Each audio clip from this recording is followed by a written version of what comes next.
우리 앞뒤좌우 옆에 계신 분들과 먼저 인사 한번 나누겠습니다. 이 밤에 뵙게 돼서 참 반갑습니다. 이 밤에 뵙게 돼서 참 반갑습니다. 다시 한번 이렇게 한번 옆에 계신 분들 축복하면서 인사하겠습니다. 당신은 하나님의 큰 사랑받는 자입니다. 당신은 하나님의 큰 사랑을 받는 자입니다. 믿으십니까? 우리 지난주에 새로운 찬송 한번 배웠잖아요. 평화 하나님의 평강이 당신의 삶 속에 넘쳐나기를, 평화 하나님의 평강이 당신의 삶 속에 충만하기를, 가득하기를 축복합니다. 여러분, 하나님의 평안이, 하나님의 큰 은혜와 사랑과 기쁨이 넘쳐나시기를 간절히 바랍니다. 또 여러분, 치유가 여러분의 우신 가운데 나타나기를 원하고, 하나님의 회복이 여러분의 심령 가운데, 가정 가운데 넘쳐나셔서 하나님의 살아계심과 함께 하심을 놀랍게 경험하고 누리고 살아가시는 저와 여러분 되시기를 간절히 주님의 이름으로 축복합니다. 아멘. 그게 기도잖아요. 그게 믿음의 선포잖아요. 기도는 하나님과 우리가 관계라고 아까 제가 광고 시간에도 지난 시간에도 말씀드렸어요. 기도는 하나님과 관계라는 말은 연결된다라는 말이에요. 관계는 만난다, 연결된다라는 의미가 있잖아요. 제가 지난 주일날 그 말씀 서두에 잠깐 기도에 대한 부분들을 잠깐 언급한 적이 있는데 혹시 기억나시는지 모르겠어요. 기도가 여러 가지 표현들이 있는데 헬라어나 히브리어에도 보면 뭐 테필라라는 히브리어 표현도 있고 헬라어에도 여러 다른 표현들이 있는데 그 중에서 데오마이라는 기도의 용어가 있어요. 데오마이라는 말은 기도하다, 간구하다라는 말도 있지만 또한 그 단어의 의미가 메어 묶다, 매다, 묶어 이렇게 묶는다라는 의미가 그 안에 있어요. 붙들어 매다 이런 의미가 있어요. 그러면 기도는 뭔가? 기도는 단순히 간구하는 차원을 뛰어넘어서 나 자신을 또 내 상황을 누구에게 하나님께 붙들어 매는 거예요. 하나님께 묶어매는 것, 하나님께 붙들려. 그래서 여러분, 우리가 성령님께 붙들려 매어 있으면, 우리가 주님의 손에 붙들려 매어 있으면, 주님의 사랑에 매어 있으면 어때요? 흔들리지 않아요. 떠내려가지 않아요. 무너지지 않는다고요. 넘어지지 않는다고요. 그게 뭐라고요? 기도라는 거예요. 우리는 기도를 통해서 하나님과 잘 매어 있는 거, 붙들려 있는 거, 여러분 태풍이 오거나 큰 바람이 불거나 풍랑이 일면 배들이 다 어떻게 해요? 요즘은 워낙 일기예보 이제 예측이 좋고 뭐 다 연결들이 잘 되니까 웬만한 배들은 그래도 큰 파도가 오거나 풍랑이 일거나 그러면 다 어디로 옵니까? 항구로 다 모여들잖아요. 항구로 와서 뭐 합니까? 정박해요. 방파제가 있고 항구가 이렇게 정박돼요. 예전에 제가 작년인가요? 한번 우연찮게 이제 바닷가를 지나가다가요. 그날이 막 바람이 굉장히 막 파도가 센 날이었어요. 이렇게 방파제 쪽으로 파도가 쫙 있는데 방파제 안에는 어때요? 바다 한 번도 안 가보셨어요? 방파제 안에는요, 파도가 밖에는 확 치는데 방파제 안은 잔잔해요. 근데 물론 여러분 방파제 안에도 태풍이 불거나 파도가 정말 심할 때는 거기도 많이 요동치기도 해요. 중요한 것이더라고요. 방파제 안으로, 항구 안으로 들어와서 뭐 해야 되냐면 잘 묶어놔야 돼요, 배를. 잘 묶여 있어야 태풍이 와도, 태풍 보면 남해안 태풍 같은 게 보면 태풍이 진짜 제대로 치고 올라올 때는 정말 무섭잖아요. 예전에 여러분 뭐 태풍 매미인가요? 아무튼 뭐 이런 태풍들 올라올 때 보면 배가 어디가 있었어요? 산까지 이렇게 파도에 휩쓸려.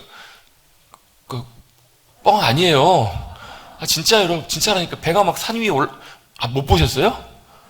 그래요. 제가 예전에 그때 태국에 그 선교사님 그 선교지 방문한 적이 있었는데요. 예전에 여러분 2005년에 그때 쓰나미가 났었잖아요. 그쪽 태국 그쪽 그쪽으로 그 푸켓 그쪽으로요. 와, 거기 이제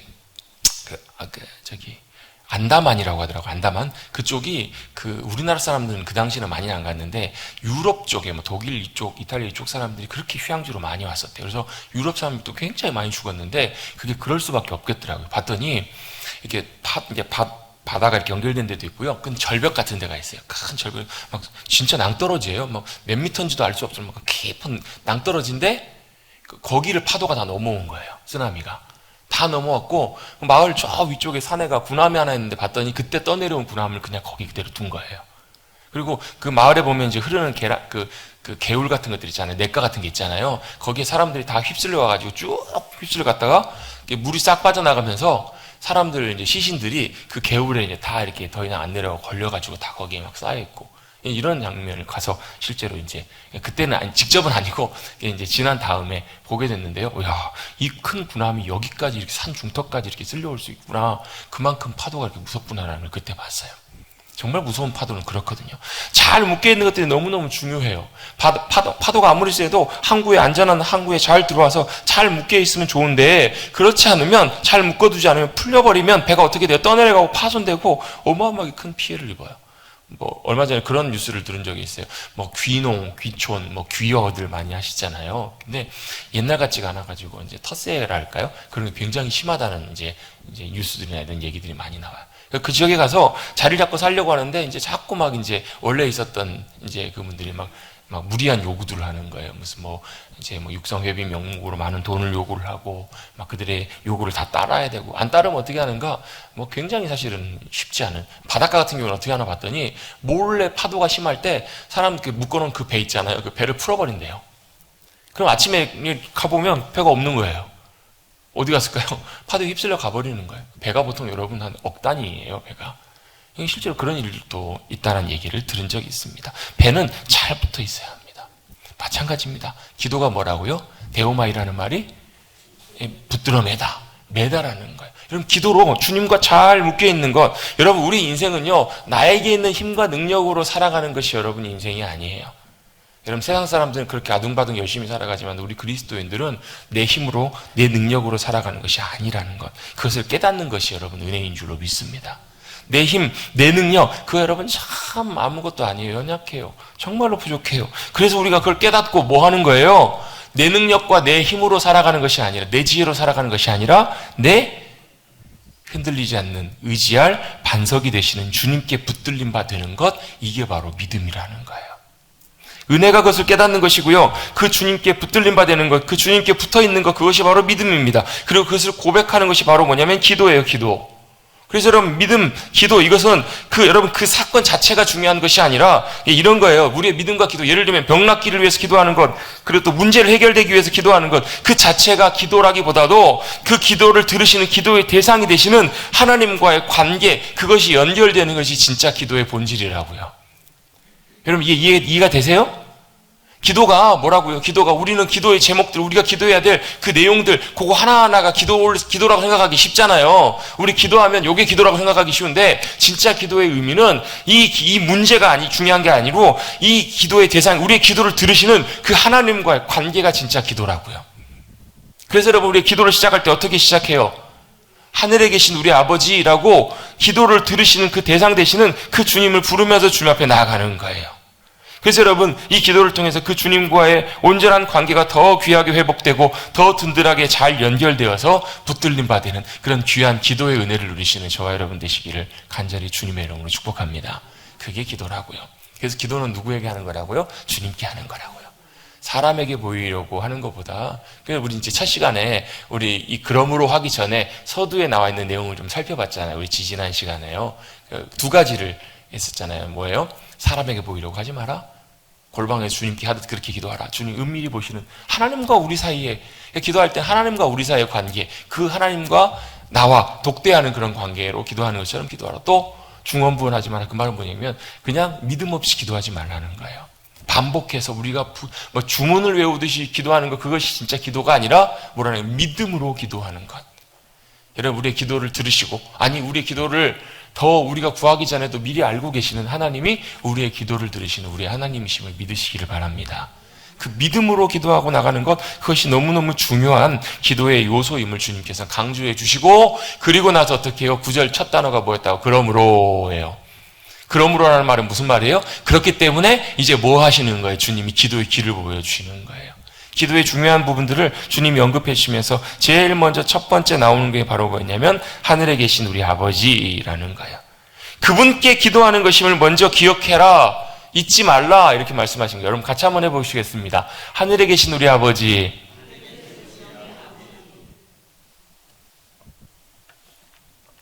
하늘에 계신 우리 아버지. 여러분 이렇게 같이 해보자고 하는 것은 여러분 우리의 입으로 고백해보는 것도 좀 중요하거든요. 또 이제 집중도 할 수도 있고, 혹시 뭐 이제 오후 예배 같은 경우에 졸릴 때 졸음도 쫓기도 하고, 또 제일 중요한 거는 제가 그 타이밍에 물을 좀 마시느라고 물도 좀 마시는 타임 좀 갖고 그렇습니다. 하늘에 계신 우리 아버지. 자, 하늘에 계신 하나님. 하나님이 어디 계신다고요?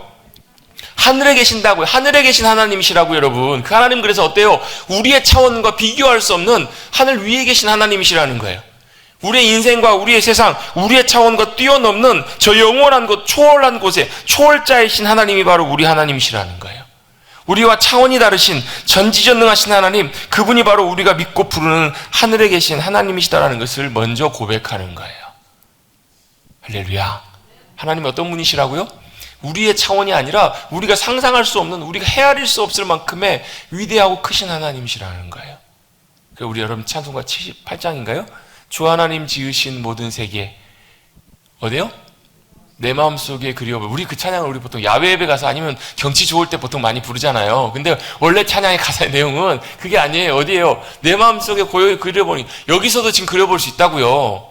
이 시간에도 주 하나님 지으신 모든 세상을 다 내 마음속에 그려봤더니 어때요? 어때요? 그 다음 가사가 뭐죠? 지으신 모든 세계 내 마음속에 그려볼 때 하늘의 별 울려 퍼지는 내성 주님의 솜씨 노래하도당. 어쨌든 그렇습니다. 그거 위대하신. 뭐예요, 여러분? 하늘과 우주를 여러분, 우주가 얼마나 커요, 여러분? 우주가 얼마나 클까요? 여러분, 우리 인간이 아직도 여러분 유인으로 아직 화성도 제대로 못 갔죠? 아직 갔다 왔나요? 하여튼 저는 안 가봤습니다. 아직 목성 이런데 여러분 태양까지도 가본 사람도 없어요. 근데 여러분 이 온 우주는 우리가 살고 있는 태양계가 얼마나 있는지 헤아릴 수도 없어요. 우리 안에 있는 은하의 안에 이 태양계 같은 것이 얼마나 많이 있고 어디 어떻게 되는지 여러분 우리 인류의 역사가 여러분 시작부터 끝까지 다 가봐도 여러분 우주 끝까지 아마 못 갈걸요? 그 우주를 만드신 분이 누구시라고요? 하늘의 하나님이시라고요. 그 우주를 지으시고 역사하시고 지금도 운행하고 계신 분이 누구시냐면 하늘의 하나님이시라고요. 그 하나님이 어때요? 내일도 해가 뜨게 하실 것이고요. 내일도 우리의 삶을 통해서 여전히 보이지 않게 하늘의 은혜로 공급해 주실 분이 우리 하나님이시라고요. 그래서 여러분 우리 지난주에도 한번 찬양했던 찬양 있잖아요. 시편 147편을 찬양 가사를 만들어가지고 우리 주는 위대하며 능력이 많으시도다. 그가 지혜가 무궁하셔서 별들의 다 이름을 세시고 헤아리시고 상한 자를 고치시고 우리에게 상처를 싸매신 하나님이시다. 그분이 어떻게 하신다고요? 그가 구름으로 하늘을 덮으시고 우리를 위해서 비를 준비하신다고요. 이른 비와 늦은 비로 가장 필요할 때 하늘의 비로 공급해 주시는 분이 바로 저와 여러분의 하나님이 되시는 줄로 믿습니다. 왜요? 하늘의 비가 내려야 이 땅이 살아요. 여러분 단순히 그 비는 그냥 비만 말하는 것이 아니잖아요. 여러분 제가 지난주에 설교 시간에 주보에도 썼죠. 그 내용 간단하게 썼잖아요. 그 은퇴하신 목사님이 사모님이 텃밭을 갖고 오가지고 토마토 이런 거 브로콜리 이런 걸 식탁에 올렸더니 수고했다고 그랬더니 난 물밖에 준 게 없다고. 그랬더니 그 다음부터는 뭐가요? 물만 볼 때마다 뭐가 보여요? 단순히 물이 아니라 물통에서 토마토가 보여요. 물통에서 뭐가 보여요? 브로콜리가 보여요. 물을 통해서 야채가 보이는 거예요. 왜요? 물을 줬는데 그게 나왔잖아요, 여러분. 물론 여러분 땅도 있어야 되고 씨앗도 있어야 되지만 신기하게 거기에 물이 없으면 여러분 그 열매가 맺혀지지 않잖아요. 그랬더니 나중에 봤더니 하늘에서 비가 내리니까 뭐가 내리는 것 같아요? 토마토가 내리는 것 같더라는 거예요. 그게 무슨 의미예요, 여러분? 하늘에 비가 우리 가운데 허락될 때 이 땅에 생명이 일어나고 이 땅에 우리의 모든 풍성함들이 누려지게 된다고 여러분. 여러분 이 땅에 공고함이 있고 이 땅에 여러분 부족함이 있고 이 땅에 참 힘든 일이 있으면 여러분 하늘의 비, 하늘의 은혜를 사모하십시다. 하늘의 은혜가 우리를 위해서 예배해 주신 주님의 비가 우리 가운데 내려지게 될 때 메마른 땅에도 곤고한 척박한 그곳에도 생명이 일어나고 풍성한 주님의 놀라운 결실과 열매가 저와 여러분의 삶을 통해서 나타나게 될 줄로 믿습니다. 그 삶이 무슨 삶이냐면요, 열매 맺는 삶이에요. 그 삶이 무슨 삶이에요? 열매 맺는 삶. 여러분 우리 성령의 9가지 열매 지난 시간까지 9가지 살펴봤지만 그것대로 뭐예요? 성령님의 도우심, 성령님의 역사하심, 하나님의 은혜와 도우심 없이는 여러분 우리의 의지로 맺을 수 있는 열매가 아니라고요. 그 말은 우리가 하나님의 은혜를 경험하고 하나님의 은혜 안에 거할 때 저와 여러분의 말과 생각과 행동과 가치관과 성품과 삶의 모습을 통해서 그런 열매들이 나타난다고요. 주님의 성품들이. 하늘의 것들이 우리 가운데 부어질 때 놀라운 열매가 맺게 될 줄로 믿습니다. 중요한 게 뭐라고요? 우리가 믿는 하나님이 하늘의 하나님이시라고요. 별로 놀라지도 않으시네요. 그래서 여러분 아까 찬송가 78장 주님의 높고 위대하심을 내 영혼이 어떻게 한다고요? 찬양하네. 찬양합니다. 주님의 높고 위대하심을 내 영혼이 찬양하고 경배합니다. 그게 여러분 우리가 하나님, 하늘의 하나님, 그분을 여러분 높이고 경배해야 될 이유라는 거예요. 여러분 주 하나님은 하늘에 계신 하나님, 높고 위대하신 전지전능하신 놀라운 주님이신 줄로 믿습니다. 그래서 그 주님, 우리가 그 부르는 주님은 하늘에 계신 분이세요. 그 하늘에 계신 하나님이시기 때문에, 전능하신 하나님이시기 때문에 하늘에서, 여러분 하늘에서 바라보면 밑에가 다 보이잖아요. 땅에서 보면 땅밖에 안 보이는데 하늘에서 보면 다 보여요. 그 말은 주님이 우리가 모든 걸 아시고 또 어디나 함께 하실 수 있는 주님이시라는 거예요.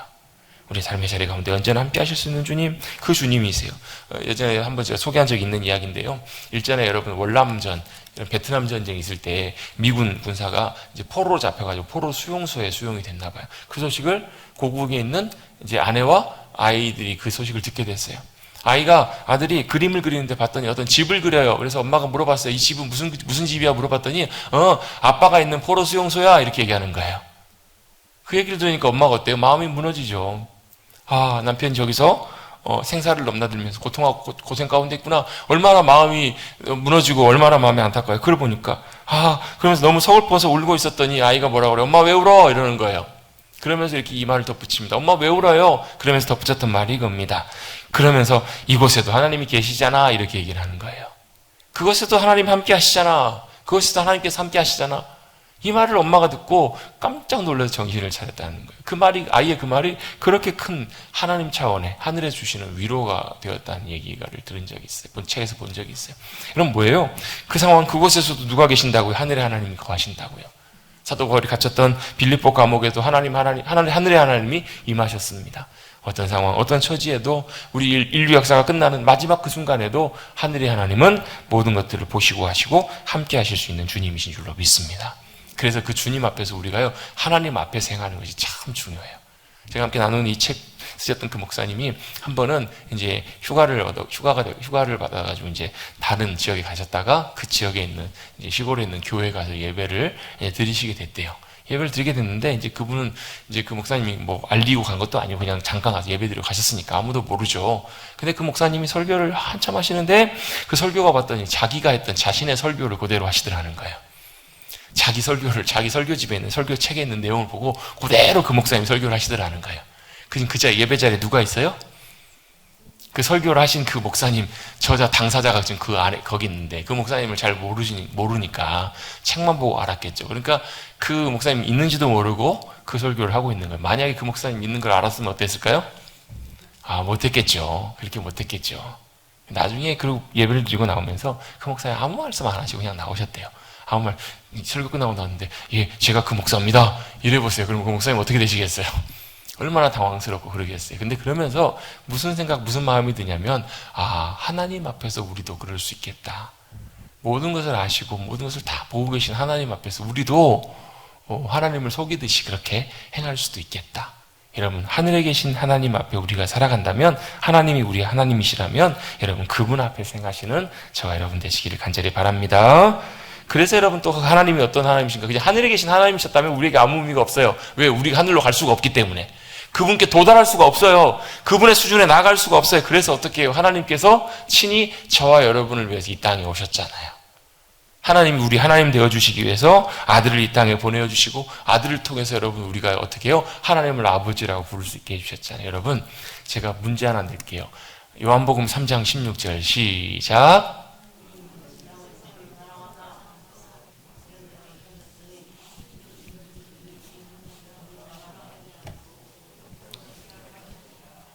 아멘. 100점. 왜요? 저 물 좀 마시느라고. 하나님이 세상을 이처럼 사랑하죠. 여러분 그 구절들 저도 어렸을 때부터 아주 어릴 때부터 이 말씀을 머릿속에 다 암송하고 있었던 말씀이거든요. 너무 잘 알고 전 세계인들 중에서 제일 사실은 아끼고 제일 많이 찾고 고백하는 걸 다 데이터베이스로 컴퓨터가 찾아봤더니 이 구절이에요. 요한복음 3장 16절. 누구나 다 아는 말씀인데 이 말씀의 진리와 깊이와 이 말씀의 여러분 그 풍성한 은혜를 여러분 우리가 다 헤아리면 여러분 우리가 그렇게 살지는 않을 거예요. 하나님이 세상을 이처럼 안에 여러분 얼마나 많은 의미가 담겨 있는지 여러분 아세요? 여러분 우리가 그 이처럼을 알면 여러분 더 이상 그 구절을 앞으로 고백할 수가 없어요. 나아가지를 못해요. 왜요? 이처럼 사랑하신 그 사랑이 어떤 사랑인가?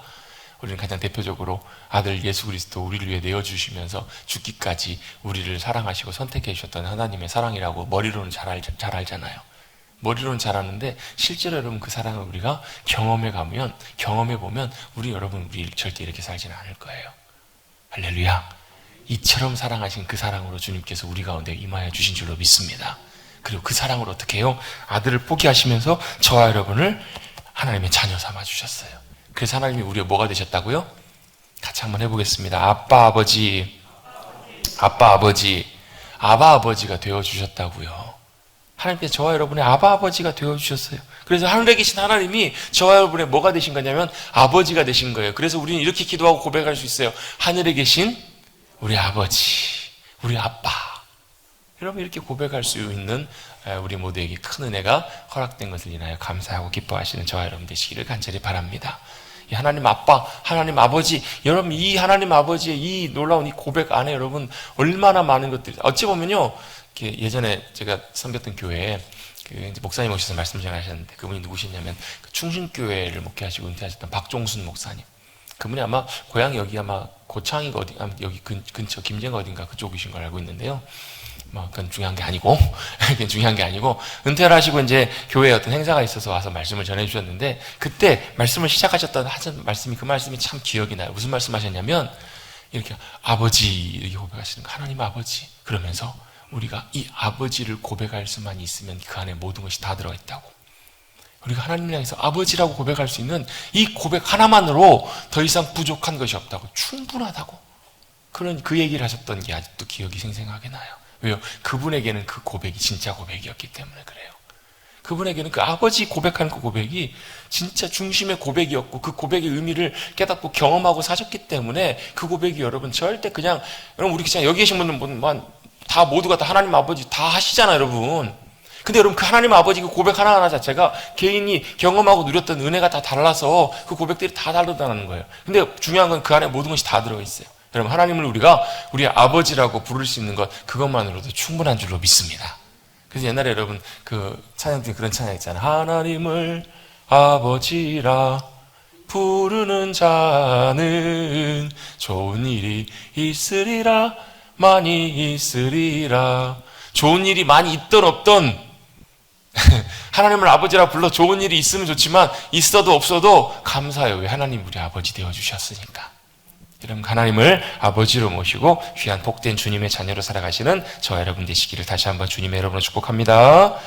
먼저는 두 번째로 아버지의 이름이 거룩히 여김을 받으시오며, 이 부분을 함께 좀 다루려고 합니다. 자, 9절입니다. 그러므로 너희는 이렇게 기도하라. 어떻게 해요? 하늘에 계신 우리 아버지요, 뭐라고 기도하라고 주님 가르쳐 주셨냐면, 첫 번째는 호칭이에요. 기도를 받으신 하나님, 하늘에 계신 우리 아버지가 우리의 기도를 받으시는 주님이십니다 하면서 그 다음에 나오는 제일 어떻게 보면 본격적인 본론의 제일 첫 번째 기도가 뭐냐면, 아버지의 이름이 거룩히 여김을 받으시기를 원합니다라고 이렇게 기도하고 있잖아요. 그죠?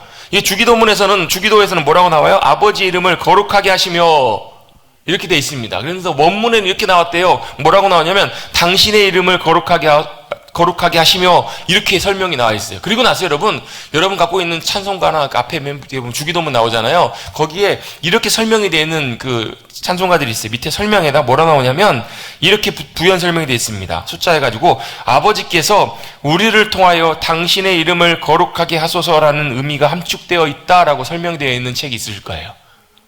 있죠? 있죠? 설명을 해주는 거예요. 그 원래 원문에 대해서. 당신의 이름을 거룩하게 하시며, 그러면서 당신이 아버지가 되는 거고요. 그러면서 아버지께서 우리를 통해서 당신의 이름을 거룩하게 하소서라는 의미가 있다라고 설명을 해주고 있는 거예요. 세번역에서는 어떻게 번역하냐면, 세번역 성경에서는 주님, 당신의 이름이, 하나님의 이름을 거룩하게 하여 주시고 라고도 번역하고 있어요. 제가 이렇게 두 가지를 설명을 드리는데 조금 이따 바로 설명을 드릴 거예요. 이렇게 하는 이유가. 이 부분의 기도는 먼저 내 기도와 간구, 내가 필요한 것들을 구하기 이전에 먼저 고백하고 있냐면 하나님의 영광, 하나님의 필요, 하나님이 원하시는 것, 하나님이 기뻐하시는 것들을 먼저 우리의 간구와 고백으로 고백하고 있는 거란 얘기예요. 여러분 옛날 우리나라도 여러분 그 유교 문화권에 있었기 때문에 예의 이런 건 굉장히 중요했잖아요. 장유유서 뭐예요? 모든 거 하나를 다 하더라도 누구 먼저요? 어른 먼저.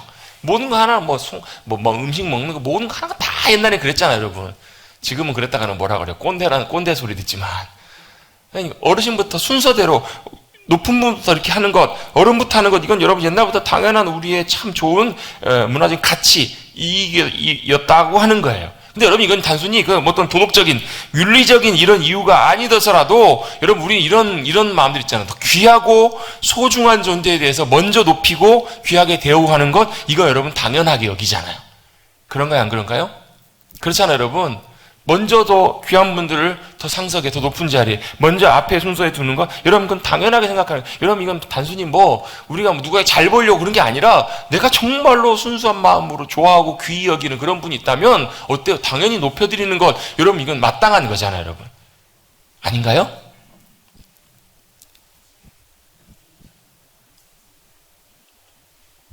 협조를 안 해주시면 뭐 설교만 다 늦게 끝나는 거죠. 여러분 우리 당연히 귀한 분, 당연히 좋아하는 분. 여러분 그 요즘 애들 보면 연예인들 있잖아요. 연예인들 좋아하잖아요. 아이돌 뭐 이런 참 좋아해요. 막 애들 막 이렇게 뭐 기차 타고 서울까지 가서 콘서트 가고 막 요즘 뭐 콘서트 티켓이 몇십만 원 막 심지어는 막 안 표 붙으면 막 더 위에까지도 가기도 해요. 근데 그걸 구해가지고 가요. 물론 저도 옛날에 뭐 제가 직접 가거나 그런 건 아니었지만 그 세대를 20대를 지나오고 하면서 어떤 마음인지는 이해는 됩니다. 그런데 참 좀 그래요. 근데 왜 그럴까요? 왜 그렇죠? 여러분 자기들이 좋아하는 연예인들이나 막 아이돌들이나 이런 막 가수들이 막 대상 받고 이러면요 자기들이 대상 받은 것도 아닌데 막 눈물을 흘리면서 감격하면서 좋아해요. 여러분 이해가 되세요? 여러분 이게 이해가 되셔야 이게 이 말씀이 이해가 돼요 여러분. 여러분 그래요. 자기 연예인들이 잘 되면요 자기 일도 아닌데 자기 눈물을 흘리면서 좋아해요. 마치 자기 일이냐 아니면 오히려 자신의 일보다 더 좋아하고 열렬히 환호해요. 왜요? 그들의 아이돌 우상이기 때문에 그래요. 자기들의 우상이기 때문에. 여러분 사랑에는 재밌는 특징이 있어요. 바로 뭐냐면 사랑하면 내가 잘 되는 것보다 내가 사랑하는 대상이 더 잘 되면 더 기뻐요. 그래요 안 그래요? 내가 참 예를 들어볼게요. 여러분 자녀들 정말 사랑하면 여러분이 성공하고 잘 되는 것보다 자녀가 성공하고 잘 되는 게 좋으세요 안 좋으세요? 좋으시잖아요. 자식이 아파서 죽어가면 부모는 여러분 자식을 사랑하는 부모 입장에서 어때요? 내가 차라리 아프고 내가 차라리 죽었으면 하는 그런 마음 있잖아요. 그게 어디서부터 오는 마음이냐면 사랑하면 나오는 마음이에요. 사랑하면 내가 사랑하는 그 대상이 내가 맛있는 거 먹는 것보다 오히려 내가 사랑하는 이가 맛있는 음식을 먹게 되면 내가 더 좋아요. 그게 여러분 사랑의 속성이에요. 그래서 여러분 당연히 우리가 하나님을 사랑하고 있다면 당연히 우리가 하나님을 사랑한다면 어때요? 하나님이 높임 받으시고 영광 받으시는 것이 마땅하고 당연할 뿐만 아니라 그게 우리의 기쁨이 된다라고요. 이해가 되세요 여러분? 그래서 여러분 우리의 기도 간구보다 하나님 아버지의 이름이 높임 받으시고 거룩히 여김을 받기를 원합니다. 여러분 이 고백이 그냥 여러분 우리 그냥 후루룩 그냥 그렇잖아요. 우리 기도만 할 때 어떻게 기도해요? 하늘에 계신 우리 아버지의 이름이 거룩히 여김을 받으시오며 나라가 임하시오며 빨리 끝내려고 빨리 달려요. 저 어렸을 때는 맨날 그랬거든요. 누가 빨리 하나 누가 주기도문 빨리 외우나 빨리 했거든요. 여러분 그렇게 달려가는 게 여러분 주님의 기도가 아니잖아요 여러분. 그 고백 하나하나에 우리의 기도의 고백을 담는 것, 마음의 기도의 고백을 담는 것, 그게 주님이 가르쳐주신 기도인데 그 첫 시작이 뭐라고요? 내가 아니라 아버지의 이름이, 하나님 아버지의 이름이 거룩히 여김을 받는, 높임 받는, 영광 받으시는 그렇게 되기를 원하는 열망과 마음으로 기도하는 거예요. 그 다음에 나오는 기도도 마찬가지잖아요. 하나님의 나라가 임하게 하시고 내 나라가 아니에요. 다음 주에 살펴보겠지만 뜻이 어때요?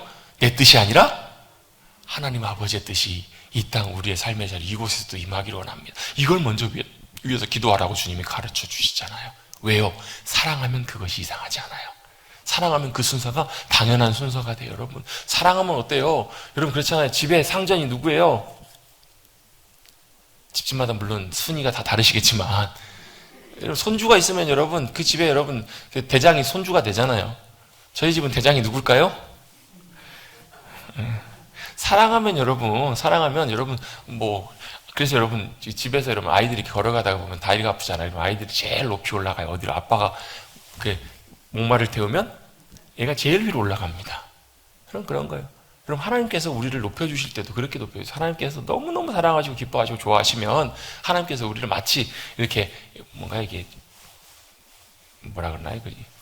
위에 올리는 거 이게 목말 방금 얘기해놓고도 생각이 안 나요. 이렇게 단어가. 목마를 태우시고 하나님께서 덩실덩실 춤을 추시는 거예요.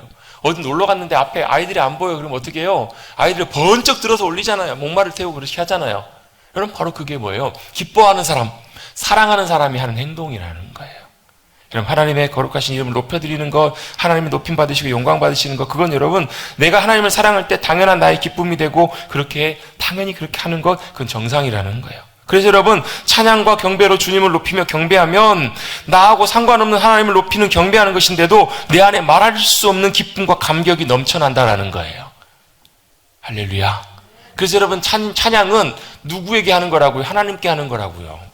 그래서 제가 종종 찬송가 가사를 이렇게 바꿀 때가 있잖아요. 어떻게 해요? 뭐 찬양하세요, 찬양하리, 이거를 찬양해요, 찬양합니다, 이렇게 바꿀 때가 있잖아요. 왜 바꾸는 줄 아세요? 그 고백을 여러분 1인칭으로 바꾸면서 내가 지금 하나님을 직접 높이고 찬양하고 있다는 것을 내 고백을 담아서 고백하는, 달라요. 해보시면 진짜 달라요. 여러분, 우리나라 그 찬양들은요, 노래들은요, 좀 우리나라는 직접 이렇게 하는 게 없어요. 예를 들면 외국 찬송에서 주님 사랑합니다, I love you Lord라는 말을 우리나라 말로 번역하면요, 주님 사랑하리, 주님 사랑하네, 이렇게 바꾸는 찬양들이 되게 많아요. 가사들을.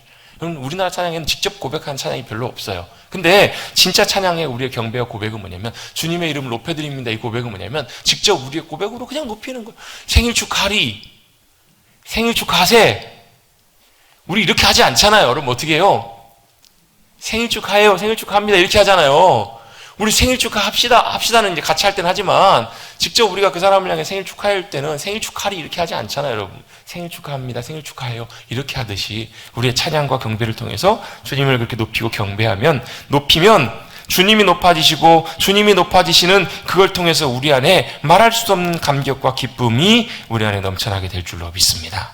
그래서 여러분, 하나님 아버지가 높아지시고 영광 받으시면 우리도 함께 기쁨이 돼요. 그걸 여러분 진짜 제대로 확실하게 알고 깨닫고 고백했던 사람이 누구냐면 세례요한이에요. 세례요한이 세례를 줄 때 사람들이 막 몰려와요. 그러다가 예수님이 등장하시니까 어떻게 해요? 사람들이 다 예수님께로 다 가요.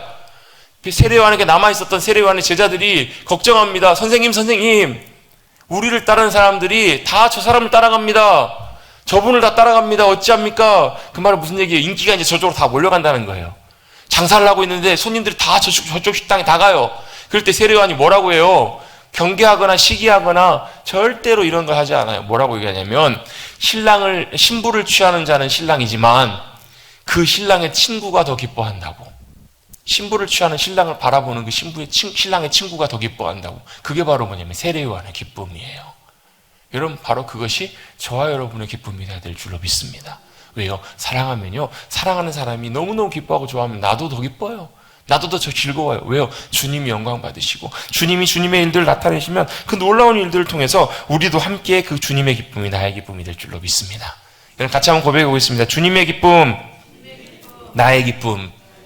아멘. 여러분, 주님의 기쁨이 나의 기쁨이 될 때 내가 어떻게 하고 있는 거예요? 주님과 동행하고 있는 거예요. 여러분, 우리의 믿음의 삶은요, 다른 것이 아니에요. 복잡한 것이 아니고 주님의 마음이 내 마음이 되는 거예요.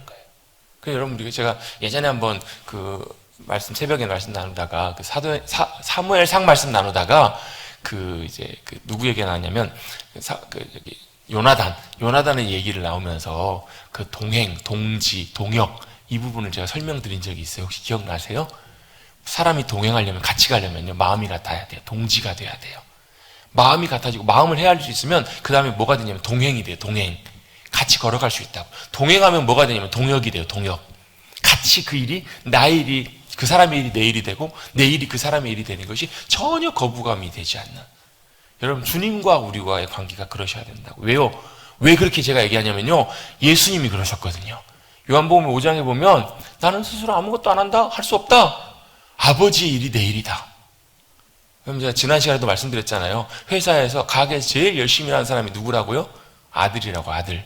다른 직원들은요, 열심히 일합니다. 뭘 위해서요? 월급 받기 위해서, 더 승진하기 위해서, 그렇게 자기 조건을 갖고 열심히 일하지만 아들이 열심히 일하는 이유는 딱 한 가지예요. 아버지 일이기 때문에 그래요. 아버지 일이 내 일이 되는 것, 그건 여러분 어떤 보수나 대가, 이게 중요한 게 아니에요. 왜요? 아버지와 아들은 하나니까. 아버지와 아들은 한 식구잖아요. 예수님이 그런 말씀하잖아요. 아버지와 난 하나다. 그래서 예수님은 무슨 일 하세요? 아버지 일이 내 일이야. 아버지께서 지금까지 일하시니까 나도 일하는 거야. 요한복음 5장에서 베데스다 목가에서 38년 된 병자를 고친 다음에 항의하는 유대인들에게 하셨던 말씀이 그 말씀이에요. 여러분, 하나님 아버지 일이 내 일이 될 때 그 인생은 주님과 동행하는 복된 인생인 줄로 믿습니다. 하나님 아버지의 기쁨이 내 기쁨이 되고 하나님 아버지의 슬픔이 내 슬픔이 되는 건, 하나님 아버지의 마음이 내 마음이 되는 것, 그게 바로 뭐냐면 세례 요한의 삶, 그게 바로 사도 바울의 삶, 그것이 바로 주님과 동행했던 하나님의 백성들의 믿음의 삶이라는 거예요. 내가 누구를 사랑하는가?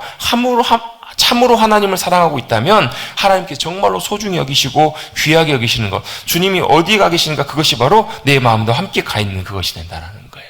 여러분, 주님의 이름이 거룩하게 여겨짐 당하시고 주님의 이름이 높임받는 것, 그것이 바로 우리의 기쁨이 될 때 그게 바로 주님을 사랑하는 귀한 증거가 되는 줄로 믿습니다. 여러분, 주님 사랑하십니까? 주님 사랑하신다면 주님이 높아지시는 것, 주님이 영광 받으시는 것이 여러분의 기쁨입니다. 아멘. 그래서 여러분, 예배가 중요해요. 그래서 여러분, 우리가 주님을 찬양하며 높이며 경배하는 것들이 너무너무 중요해요. 여러분, 우리 찬양하실 때마다 주님께 우리 온 마음을 다해서 주님 영광 받으세요, 높아지세요, 주님의 이름이 거룩히 온 천하 만민 가운데 높아지기를 원합니다. 여러분, 이렇게 감격 가운데 기쁨 가운데 고백하셔서 여러분 그 가운데 함께 하시는 주님을 만나시는, 주님이 여러분의 기쁨이 되시는 우리 모두가 되시기를 다시 한번 주님의 이름으로 축복합니다.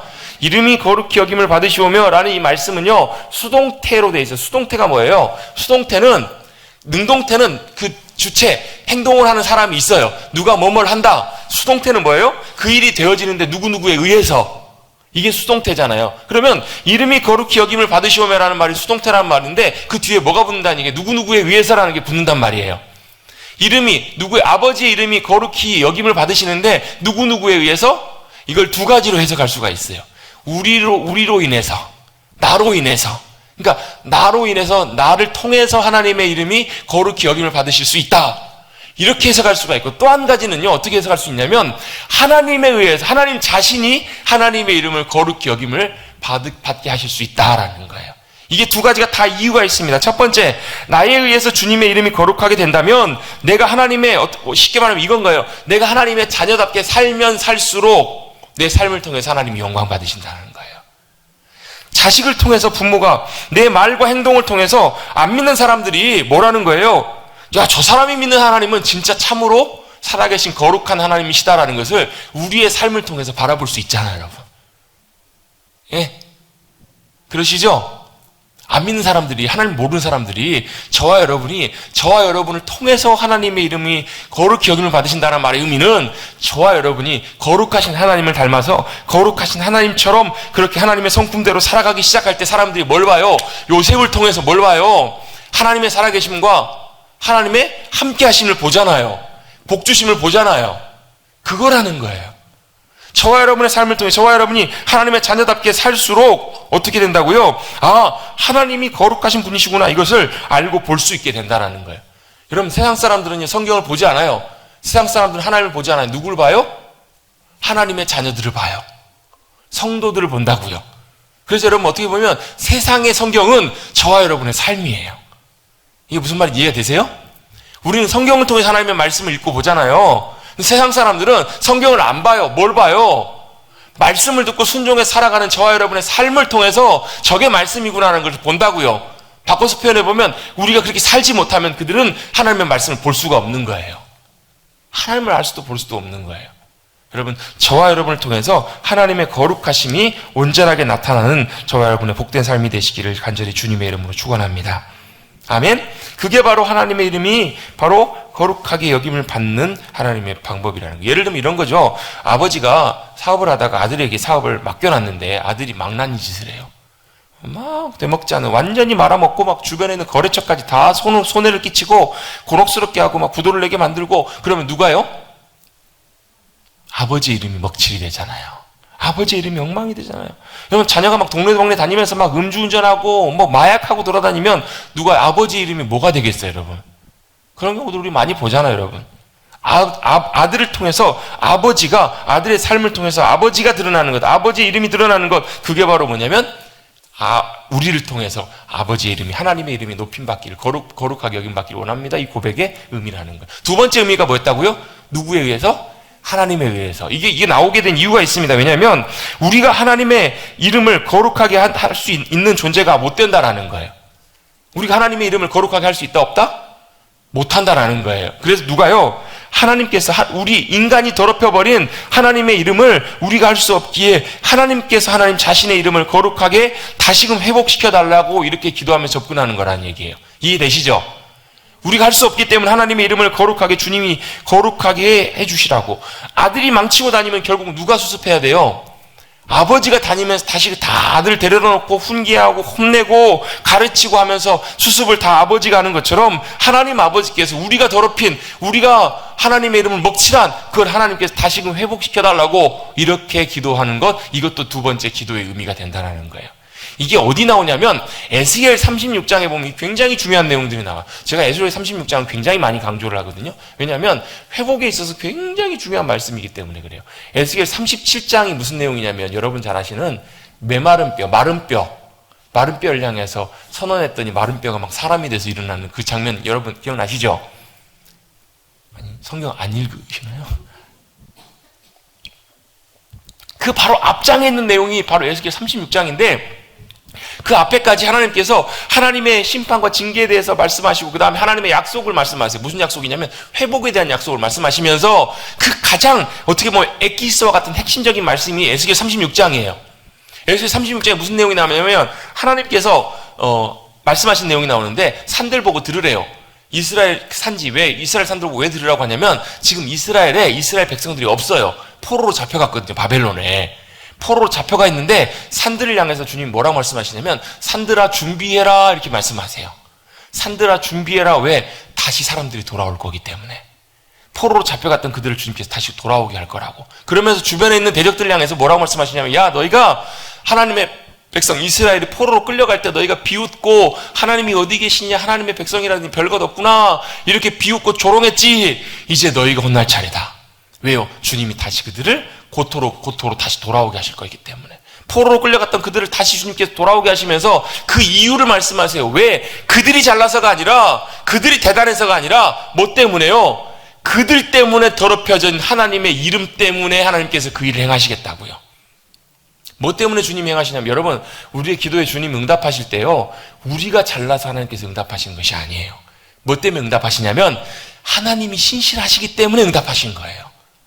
하나님이 선하시기 때문에 우리 가운데 선함으로 역사해 주시는 거예요, 여러분. 하나님이 왜 이스라엘 백성들을 회복하기를 원하셨는가? 우리 때문에 더럽혀진 하나님의 이름, 땅에 떨어진 이름, 땅에 밟힌 그 이름을 하나님이 아끼셨다고요. 예수기 36장에 그 표현이 나와요. 하나님 자신의 이름을 아끼셨다고요. 귀하게 여기셔서 그들을 회복시키시면서 뭐 하시겠다고요? 하나님의 이름을 다시 영광스럽게 하시려고. 다시 천하 만물 가운데 높이시려고. 누구 때문에? 하나님 자신 때문에 그렇게 하시겠다라는 거예요. 그 기도의 그 내용들이 바로 오늘 우리가 읽었던 아버지의 이름이 거룩하게 여김을 받으시오며 하나님에 의해서 이 말씀하고도 연결된다고 볼 수 있는 거예요. 여러분 하나님께서 하나님의 영광과 이름을 다시금 회복시켜서 거룩히 하심으로 온 천하 만민 가운데 드러내실 수 있는 그날이 올 수 있게 되기를 주님의 이름으로 축복합니다. 그날을 위해 사모하고 기도하고 나가시는 저와 여러분 되시길 간절히 바랍니다. 여러분 하나님 사랑하신다면서요. 하나님 여러분에게 소중하신 분이시라면서요. 중요하고 소중한 분이신데 이렇게 이런 말씀들 나누면요 대부분 다 반응이 이렇게 되는 이유가 있어요. 왜요? 내 코가 석잔데.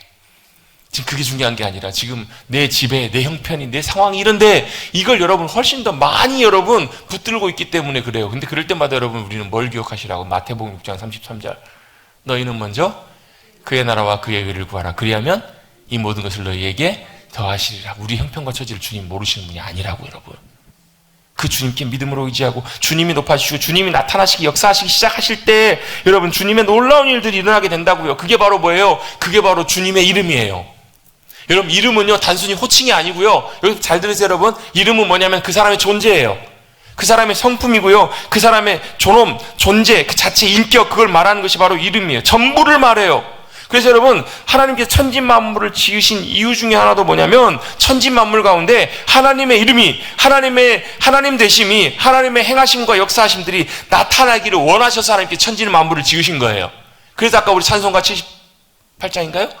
주님의 높고 위대하심을 우리가 내 영혼이 찬양합니다라고 고백할 때 주님이 기뻐하시고 영광 가운데 그 자리에 임재하실 수 있는 이유가 바로 그거예요. 주님이 그렇게 기뻐하시는 거예요. 그게 하나님의 영광이에요. 여러분 근데 죄는요 뭐가요? 죄는 그 자리에 하나님이 아니라 사람이 앉게 한 게 죄예요. 그 자리에 사람이 앉아 있는 거예요. 그래서 여러분, 세상의 관심은 하나님이 아니라 자기 자신이 높아지는 것, 자기 자신이 만족해야 되는 것이 사람들의 관심이에요. 근데 그게 바뀌어지는 것이 주님의 기도입니다. 뭘로요? 내가 높아지고 내가 그 자리에 있어야 되는 것이 아니라 그 자리에 누가요? 주님이 계셔야 하고 주님의 이름이 높아져야 되는 것, 그게 바로 온전한 세상의 질서이고 영적인 질서이라는 것을 깨닫고 믿음으로 고백하는 것, 그게 여러분 천지만물의 이치라는 걸, 그걸 알고 고백하게 될 때 저와 여러분 안에 영적인 놀라운 회복과 질서들이 놀랍게 새롭게 될 줄로 믿습니다. 그렇게 되면 여러분, 생각지도 않는 많은 회복들이 일어날 거예요. 많은 문제들이 여러분 풀려요. 여러분, 그게 바로 뭐냐면 하나님 중심적인 삶이에요. 자기 중심적인 삶에서 하나님 중심적인 삶으로 바뀌어가는 거예요. 그게 바로 하나님의 이름이 높아져야 되는, 영광 받으셔야 되는 중요한 이유입니다. 또 하나님의 이름 안에는 하나님의 속성, 성품이 담겨 있어요. 그래서 여러분, 이건 여러분 잘 아시는 내용이잖아요. 여러분, 뭐예요? 여호와 니시, 하나님이 승리, 여호와 하나님이 우리의 승리가 되십니다. 여호와 라파, 하나님은 우리의 치유자가 되십니다. 여호와 샬롬, 하나님은 우리의 평강이 되십니다. 뭐 이런 많이 들어보셨잖아요, 여러분. 이 하나님의 성품을 드러내는 표현은 그냥 성품으로만 끝나는 것이 아니라 그 하나님의 성품이 그곳에 우리가 믿음으로 선포할 때 나타난다고요. 예. 여호와 라파, 그걸 믿음으로 의지하고 우리 하나님의 이름을 붙들고 선포할 때 거기에 뭐가요? 주님의 치유가 나타난다고요. 그래서 여러분, 다윗이 여러분 골리앗과 싸울 때 어떻게 나가요? 만군의 여호와의 이름으로 내게 나가노라. 뭘로 나갔다고요? 하나님의 이름으로. 무슨 이름이에요? 만군의 여호와. 그 쯔바옷인데, 아니 쯔바옷이 아니라, 갑자기 생각이 안 나네요. 뭐예요? 만군의 여호와, 모든 군대의 하나님, 모든 군대의 대장 되시는 그 주님의 이름으로 나갔다는 말은 뭐냐면 그 주님과 함께 지금 나가는 거잖아요, 다윗이요. 여러분, 은과 금은 내게 없거냐. 여러분, 성전의 미문에 베드로와 안드로가 베드로와 요한이 성전에 기도하러 가다가 여기 성전 미문에서 못 걷는 사람을 만나잖아요. 구걸하니까 뭘 해요? 내게 은과 금 줄 거 없다. 줄 수 있는 건 없지만 딱 한 가지 너에게 줄 것이 있는데 그게 뭐라고요? 나사렛 예수 그리스도 이름으로. 뭘로요? 나사렛 예수 그리스도 이름으로. 자신들의 권세가 아니라 예수님의 이름의 권세로 일어나 걸으라 명령했더니, 선포했더니 일어나잖아요, 여러분. 여러분, 하나님의 이름, 그 주님의 이름을 믿음으로 선포하고 의지할 때 여러분, 그 주님의 이름에 놀라운 권세와 능력이 나타나게 될 줄로 믿습니다. 그래서 여러분, 이런 말이 있습니다. 이름은 계시된 하나님의 성품이라고. 하나님의 이름은 하나님의 성품이 나타날 때 나타나는 거라는 얘기, 놀랍게 드러나는 놀라운 역사하심이라는 거예요. 하나님만이 유일하게 거룩하신 분이십니다. 아멘. 하나님만이 유일하게 우리가 주님 앞에 나와서 엎드려야 될 유일한 분이 바로 우리 주님이시라는 거예요. 그래서 우리가 거룩하게 되는 것이 아니라 거룩하신 주님 앞에 우리가 나갈 때 바로 거룩함이 우리의 능력이 되고 바로 그 주님의 거룩하심이, 그 주님의 이름이 우리를 통해서 높아지게 될 줄로 믿습니다. 그래서 여러분, 우리가 예배 드릴 때, 경배할 때 늘 여러분, 우리는 믿음으로 고백하셔야 돼요. 주님의 이름이 높임 받기를 원합니다. 주의 이름이 높아지기를 원합니다. 여러분, 그렇게 믿음으로 선포하시고 나가시는 저와 여러분 되시기를 주님의 이름으로 축복합니다. 또요, 언제요? 말씀의 순종함으로 우리의 삶의 자리에서 나를 통해서 하나님의 거룩하심과 영광이 나타나는 것, 그것이야말로 여러분 주님의 이름이 높아지는 것이 아니겠냐는 거예요. 그리고 여러분, 그것이 바로 기도의 참 모습인 줄로 믿습니다. 마지막에 그냥 옛날에 있었던 웃기는, 여러분도 잘 아실 만한 일화 하나만 소개하고 마치겠습니다. 옛날에 여러분 나폴레옹 아시죠? 나폴레옹의 원래 이름이 보나파트르인가요? 보나파트르 맞죠? 보나파트르 나폴레옹이에요. 이제 전쟁 중에 막사를 이렇게 지나가고 있는데 군인들끼리 모여가지고 얘기를 막 하고 있는데 보나파트 그놈은 사기꾼이고 나쁜 놈이고 죽일 놈이다, 이런 얘기를 하는 거예요. 그 얘기를 누가 들었어요? 나폴레옹이 들었어요. 그래가지고 그 막사의 문을 확 열고 들어가면서 내가 없다고, 내가 안 보인다고 나를 욕하냐 이랬더니 사람들이 깜짝 놀라면서 뭐라 그래요? 아닙니다. 우리 소대에 보나파트르라는 나쁜 놈이 있어서 그 놈 얘기를 한 겁니다. 이렇게 얘기를 한 거예요. 그랬더니 나폴레옹이 어떻게 했냐면, 그럼 당장 그놈 잡아와라. 그래가지고 나폴레옹이 이렇게 얘기했다잖아요. 야, 두 가지 중에 하나를 해라. 이름을 바꾸든 네 성품과 삶을 바꾸든. 왜요? 그 사람의 이름에는, 그럼 그 사람의 이름 그것만으로 끝나는 것이 아니기 때문에 그래요. 여러분, 우리 마찬가지입니다. 성도는 하나님의 이름의 운반자입니다. 저와 여러분의 삶을 통해서, 이름을 통해서 하나님의 거룩하심을 나타내는 귀한 성도가 되시기를 주님의 이름으로 축복합니다. 그게 안 되면 세상은 우리를 통해서요, 우리를 보고 뭐라 그래요? 니네가 하나님의 자녀냐, 마귀 자녀냐, 마귀 새끼냐. 여러분, 이렇게도 얘기할 수 있다라는 거예요. 여러분, 하나님의 이름을 높이는 복된 삶, 하나님의 은혜 가운데 거하시는 저와 여러분 되시기를 간절히 주님의 이름으로 축복합니다. 그것이 바로 우리가 기도해야 될 중요한 내용임을 다시 한번 기억하시기를 바랍니다.